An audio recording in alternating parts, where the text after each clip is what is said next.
মেহেরপুরে কৃষি, শিল্প, ইটভাটা সহ বিভিন্ন ক্ষেত্রে বাড়ছে নারী শ্রমিক।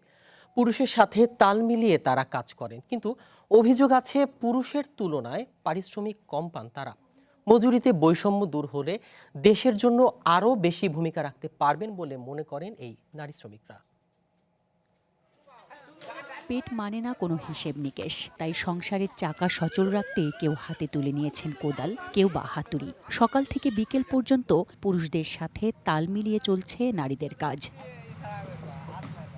মেহেরপুরের বিভিন্ন সরকারি উন্নয়ন প্রকল্প, ইটভাটাগুলো ও কৃষি জমিতে দেখা মেলে এমনই চিত্রের। নিজের আর সংসারের সদস্যদের পেটের তাগিদে সব ধরনের লজ্জা ফেলে আসতে হয়েছে শ্রমিকের কাজে।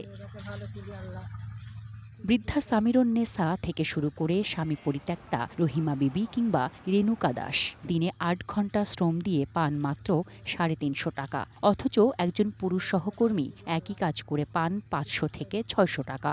চাল, ডাল, তেলের সমস্ত জিনিসের দাম বাড়ছে, আমাদের মজুরি বাড়েনি। আমরা কাজ করি পুরুষের সমান, তাই আমরা মজুরি পাইনি। একসঙ্গে কাজ করি, আমাদের বেতন কম দেয়, আর ওকে ৩০০ টাকা বেতন বেশি দেয়। আমরা কাজ করি পুরুষের সমান কাজ করি, আমরা অর্ধেক খরচ পাই। কর্মক্ষেত্রে নারীদের নিরাপত্তা নিশ্চিতকরণ ও মজুরি বৃদ্ধির দাবি জানান জেলার নারী নেত্রীরাও।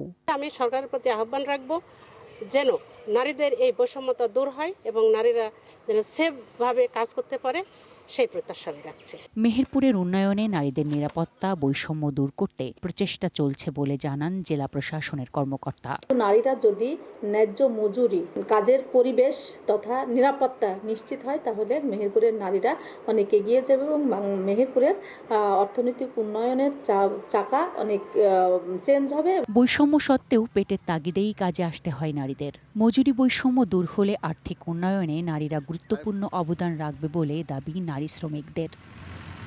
One national desk.